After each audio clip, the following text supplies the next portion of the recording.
Wayward Courier Chapter 29. I really wasn't surprised. He seemed a bit too eager the whole time. Shining Armor roared in pain as the armor-piercing 5.56mm round punched straight through his knight armor, his foreleg, and out the other side. He stumbled and tried to regain his footing. Shadow Dancer came and supported him, taking the weight off his injured leg. All the while, Chrysalis watched what was happening in shock. "You monster!" the heavily armored stallion hissed. "Really?" Thomas asked, his rifle pointing at the ground. "You call me a monster after what you nearly did? That's not what we're here for." "No, that's not what you're here for," came the angry reply. "What I'm here for," he hissed ominously as he rose to his hooves, horn glowing, "is to kill her, and you won't stop me." "Why?" Shining Armor paused. "Why?" he asked incredulously. "The why isn't important. Everyone kills for a reason," Thomas explained. "Orders, money, justice." He paused for a moment. "Revenge." Shining Armor stayed silent. "That's it, isn't it?" The man asked, taking unsteady steps towards the injured stallion. "She did something, and you want to get her back." "Why wouldn't I?" Shining snarled. "She nearly killed my wife. She launched an attack on the Capitol. She used me." He began to take quick, shallow breaths. "I was nothing more than food to her, and I never even realized. It took my sister to figure it out, and then she tried to kill her too." "I never wanted anyone dead," Chrysalis interjected. "Shut up," Shining Armor bellowed. "You will not speak." "So murder," the courier said. "Do you really think it'll make you feel better?" "Not murder. Revenge," Shining corrected darkly. "Revenge isn't worth it." "What would you know about revenge?" the captain asked, his voice dripping with contempt. "What do I know?" Thomas asked back, laughing. "What don't I know? I walked across a fucking desert, killing everything that got in my way, just to track down the man who put 2 holes in my skull and had me buried alive. I know more than any living being should." Shining seemed to try and take a step back. "The burning desire consumes you, takes everything you are and destroys it, and you don't get it back. After I killed Benny, I realized I had nothing to do. The only reason I went to Vegas was to track him down. I had no purpose. I had no reason to live." "I have Cadence," Shining Armor retaliated smugly. "And you think she'll want anything to do with you after this? Do you think she can love a murderer?" "My job," Shining continued. "You'll get court-martialed. If you're lucky, they'll give you a blindfold before they execute you." "My family," the stallion yelled, beginning to sound desperate. "You'll be lucky if the worst they do is disown you." Thomas smirked under his helmet. "And there is no way Twilight would want anything to do with you after all this." "Don't you dare talk about my sister," Shining Armor hissed. "This isn't who you are," Thomas continued calmly. "You don't know me." "True, but I know your type. Revenge isn't the kind of thing men like you do." Without warning, the stallion sent a magical charge at Thomas. It smacked the man in the chest and knocked him onto the ground. "Is that all you do? Talk." Instead of answering, he rolled onto all fours and fumbled with the straps of his helmet. He managed to pull off the rebreather just in time for him to begin coughing up blood. 800 and... he coughed up more blood. 75 rads. "Huh, I swear I was just over 600 before." Thomas said casually. He pushed himself up and stood, swaying as he tried to keep his balance. "One more blast like that, and I'm gone." He held his hands out and dropped his gun.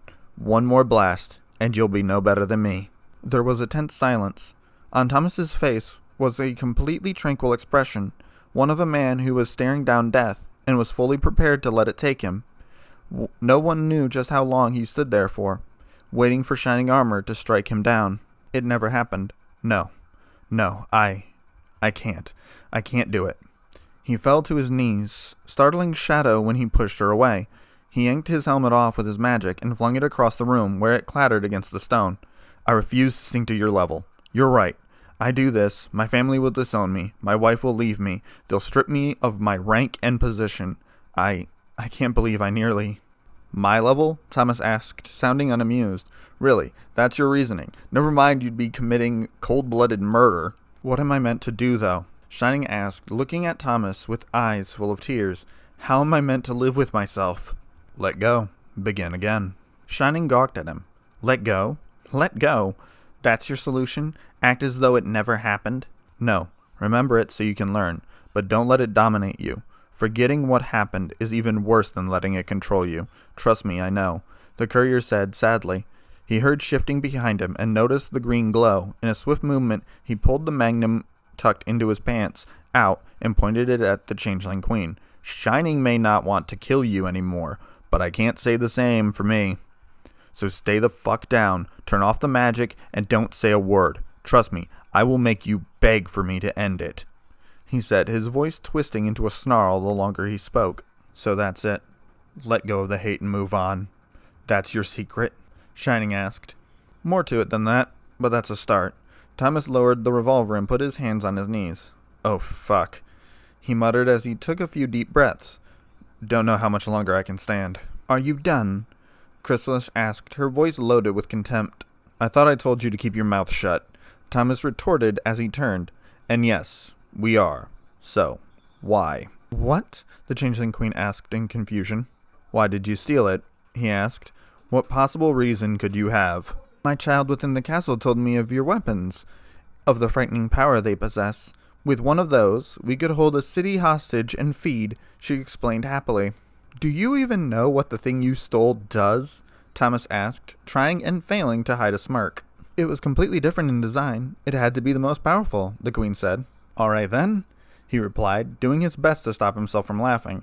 "Give it back," he demanded, aiming the revolver at her. "Give it back," Chrysalis spat back. "Ha, like I would." There was a bang and a pained scream. 4 now, of these shots are hollow points. The 6th shot is a hand-loaded round that should punch right through you. The hollow points won't, but I'll bet they'll hurt like God knows what. Thomas calmly pulled the hammer back and readied another round. The thing is, I have no idea which is which. It could be the next shot, or I might have to go through all of them. How lucky do you feel?" he taunted. "Hand it over." Chrysalis's horn glowed as she summoned the device she had stolen from behind her throne. It hovered between them in the green light of her magic. As Thomas went to grab it, it moved and one end pointed at him. "This is for my children," she screamed as she pulled the trigger. 2 seconds later, the courier was on the ground laughing his guts out. Oh God, I can't believe you actually thought." "What?" Shining Armor and Shadow Dancer looked at him as though he had lost his mind. "What?" Chrysalis looked at the transportal pounder and shook it vigorously. "Why won't it work?" she screeched as she pointlessly pulled the trigger. Eventually, Thomas managed to recover from his laughing fit. He coughed up a mouthful of blood before bringing himself up to his full height. He strode as best he could manage and grabbed the transportal pounder, ignoring the minor radiation spike. In the same instant, he twirled his magnum so he was holding it by the barrel. He then swung it around, slamming the changeling in the face with a solid wooden grip. "Thank you," he said amiably, as she lay sprawled on the ground, some of her fangs knocked loose. After that, everything's a bit gone. No, honestly. Probably a side effect of the radiation poisoning for all I know. Or more likely that skull fracture. All I know is that I woke up in a warm, soft bed in Canterlot, with just under 300 rads. "What the fuck?" were the first words out of Thomas's mouth when he opened his eyes. It didn't take long for him to guess what happened. After close to 5 minutes of checking himself for any serious wounds or missing patches of skin, he exited the room he found himself in, only to run straight into Celestia, Luna, and Twilight. "Ah, Thomas, you're awake." The Sun Princess trailed off, her gaze going lower and lower. The other two followed suit. "Oh my. How do you stand?" Twilight asked as she gawked, her face turning a bright shade of crimson, her tail instinctively tucked between her legs. "For fuck's sake," Thomas muttered as his hands moved to cover his crotch. He turned around and went back into the room. He emerged a moment later, the blanket taken from the bed and wrapped around him.